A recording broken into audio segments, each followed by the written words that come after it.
दोस्तों आपने चार्ट्स तो बहुत बनाए होंगे, लेकिन मैक्सिमम टाइम आपने चार्ट्स में यूज़ किया होगा इंसर्ट में जाके ये चार्ट्स के ऑप्शंस होते हैं ये, या फिर स्पार्क लाइंस। बट आज जो मैं आपको चार्ट बताने वाला हूँ वो एक फॉर्मूला की मदद से चार्ट बनेगा और इस तरह से वो आपकी परफॉर्मेंस टेबल में इस तरह से दिखेगा। और यहाँ पर आप देखेंगे कि अगर मैं कोई एक्चुअल नंबर्स में चेंज करूँ, फॉर एग्जांपल यहाँ मैं 854 कर दूँ, तो ये नंबर का चेंज यहाँ पर इफेक्ट भी दिखेगा, कलर चेंज हो गया, देखिए नंबर्स चेंज हो गए, ओवरऑल लुक उसका चेंज हो गया। तो इसको किस तरह से बनाते हैं ये हम सीख लेते हैं नेक्स्ट टेबल में। नेक्स्ट टेबल में यहाँ पर हमने नेक्स्ट शीट में हमने यहाँ पर लिया हुआ है एक सिंपल वही डेटा है, टारगेट है, एक्चुअल है और इसका परसेंटेज है। परसेंटेज के बाद हमने क्या किया है कि यहाँ पर उसका एब्सोल्यूट नंबर लिख लिया। फॉर एग्जांपल यहाँ पर 86% है, तो मुझे 86 यहाँ पर चाहिए था। उसके लिए फॉर्मूला का क्या यूज़ किया है, इजिकल टू ये इंटू 100, और इस सेल की जो वैल्यू है उसको हमने नंबर्स में रखा है, परसेंटेज में इसको नहीं रखा है।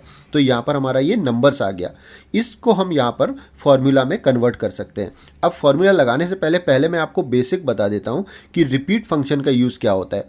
फॉर एग्जाम्पल यहाँ पर मुझे लिखना है कोई भी एक नंबर अगर बार बार रिपीट करना है, तो मैं यहाँ पर लिखूँगा REPT, रिपीट फंक्शन। इसका सिंटैक्स ये होता है REPT ब्रैकेट स्टार्ट, और फॉर एग्जांपल मुझे 5 नंबर लिखना है, तो मैंने लिखा 5 कोमा, और कितने बार लिखना है, फॉर एग्जांपल 15 टाइम्स लिखना है, और ब्रैकेट क्लोज कर दिया और एंटर। तो आप देखेंगे ये 5 यहाँ पर 15 टाइम यहाँ पर आ गया है।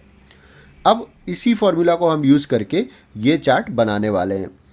एक और चीज़ बता देता हूँ, अगर आपको यहाँ पर नाम नहीं लिखना है, सॉरी नंबर्स नहीं लिखना है और किसी का नेम लिखना है, तो आपको क्या करना होगा, यहाँ पर फिर आपको ये इन्वर्टेड कोमास का यूज़ करना होगा। इन्वर्टेड मैं यहाँ पर लिया और जैसे मैंने यहाँ पर लिख दिया ग्रो ऑनलाइन और फिर इन्वर्टेड क्लोज कर दिया और एंटर कर दिया। थोड़ा सा यहाँ पर स्पेस भी दे देता हूँ, तो आप देखेंगे ये ग्रो ऑनलाइन भी 15 टाइम यहाँ पर लिखा हुआ आ गया।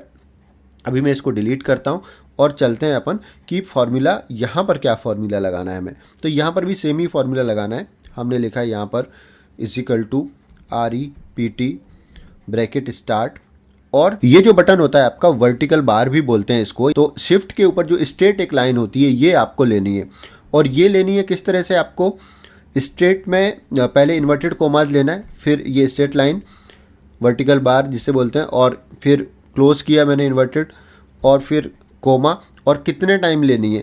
तो फॉर एग्जांपल यहाँ पर मुझे लेनी है ये जो एब्सोल्यूट नंबर है इसके इक्विवेलेंट लेना है, तो यहाँ पर मैंने इसको ही क्लिक कर दिया F3 और फिर ब्रैकेट क्लोज कर दिया और एंटर कर दिया। तो अभी आप देखेंगे ये बहुत आगे तक चला गया। तो इसको मैं क्या करता हूँ कि F3 डिवाइड बाय 4 कर देता हूँ, तो उसका 4 टाइम जो भी है नंबर मुझे कम आएगा, वो उतना कम दिखेगा। अब ये यहाँ पर दिख रहा है। अब यहाँ पर एक और इम्पॉर्टेंट चीज़ है कि आपको जो इसका फॉन्ट है वो कौन सा चाहिए।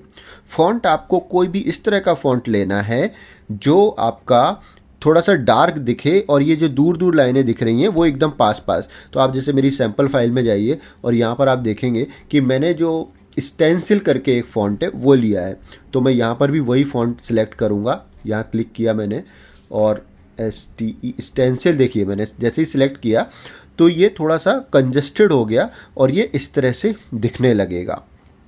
और इसको आप क्या करोगे, इसको कॉपी करके हम कर देंगे यहाँ पर पेस्ट।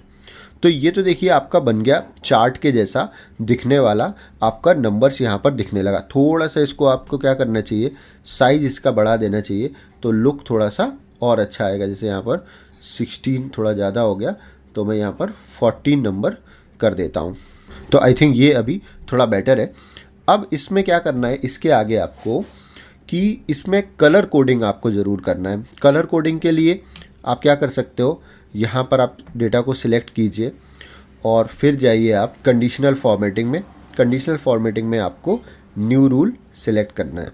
न्यू रूल में आपको जाना है यूज़ फार्मूला टू डिटरमाइन, और फार्मूला में आपको क्या देना है, इजिकल टू, और ये सेल का एक नेम देना है, और इस सेल में आपको केवल जो है कॉलम ही ये रखना है, आपको फिक्स रो नहीं रखना है। तो ये मैंने दूसरा डॉलर का साइन यहाँ से हटा दिया, और इसको मैंने दे दिया greater than and equal to. यहाँ पर जैसे मैं दे दूँ कि अगर 75% से ज़्यादा हो, 75 नंबर से ज़्यादा हो, तो यहाँ पर मैं दे दूँगा कलर, यहाँ पर फ़ॉन्ट में जाके, ये फ़ॉन्ट ही है तो आपको फिल में नहीं जाना है, फ़ॉन्ट का ही कलर आपको चूज़ कर लेना है। और तो यहाँ पर मैंने ग्रीन कलर चूज़ कर लिया और ओके दे दिया। तो ये देखेंगे आप इतने नंबर्स ग्रीन कलर के होके आ गए। दूसरा एक और कंडीशन, क्योंकि 3 कंडीशन अगर हमें बनानी है तो एक और आप न्यू रूल सेट कर दीजिए।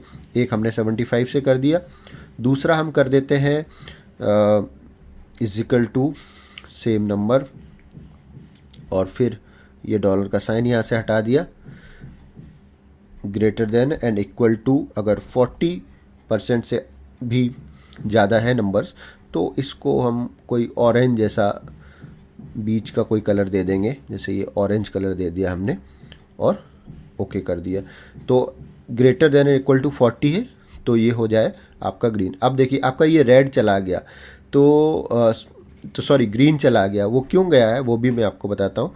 आपको करना क्या है, ये वापस जाना है आपको कंडीशनल फॉर्मेटिंग में और मैनेज रूल में जाना है। मैनेज रूल में आपके 2 रूल्स देखिए आपको यहाँ पे दिख रहे हैं, लेकिन आपको जो हायर वैल्यू वाला रूल है उसको आपको टॉप प्रायोरिटी पे रखना है। तो ये जो आपका प्रायोरिटी टेबल होता है ये आपको सेट करना बहुत ज़रूरी है। तो इसको ग्रीन वाले को मैंने सिलेक्ट किया और इसको अप कर दिया, ये देखिए अप बटन से मैंने अप कर दिया और इसको अप्लाई कर दिया और ओके कर दिया। तो आप देखेंगे अभी दोनों रूल्स आपके सेट हो गए। और तीसरा आपका जो ब्लैक दिख रहा है मतलब वो 40 से कम है। तो अगर आप इसी डेटा को सिलेक्ट करें और इसके जो फ़ॉन्ट है उसका बाय डिफ़ॉल्ट जो फ़ॉन्ट है अगर वो आप कर दें रेड, तो आपको तीसरी कंडीशन यहाँ पर लगाने की ज़रूरत नहीं होगी। तो इस तरह से ये आपका तीनों कंडीशन बन गई। और इसमें देखिए आप कोई भी जब चेंज करेंगे यहाँ पर नंबर्स में, फॉर एग्जांपल यहाँ पे मैं 1000 कर दूँ परफॉर्मेंस, तो आपकी ये परफॉर्मेंस यहाँ 56% हो गया, 56 हो गया और ये चार्ट भी यहाँ पर बराबर अपडेट हो गया। अब जितना बड़ा आपको कॉलम करना है वो डिपेंड करता है आपको। यहाँ पर जैसे डिवाइड बाय 4 किया था मैंने, 4 ना करके आप अगर 3 कर दें इसको तो आपका ये थोड़ा सा और ज़्यादा स्पेस ले लेगा आपका। अगर वो कॉलम में आपको बड़ा है, आपके डैशबोर्ड में जगह ज़्यादा है, तो आप उसको उस तरह से 3, 4 या 2 में डिवाइड करके आप अपने चार्ट को बना सकते हैं। ये सैम्पल फाइल भी आपको इसमें मिल जाएगी मेरे वीडियो के डिस्क्रिप्शन बॉक्स में। आप इसको यूज़ कर सकते हैं और देख सकते हैं कि ये किस तरह से बना है। और इस तरह के और भी वीडियोस मेरे चैनल पर हैं, इस चैनल को आप सब्सक्राइब कीजिए तो आपको इसको और भी बहुत सारे इस तरह के वीडियोस मिलेंगे और नए नए वीडियोस भी मैं डालता रहता हूँ।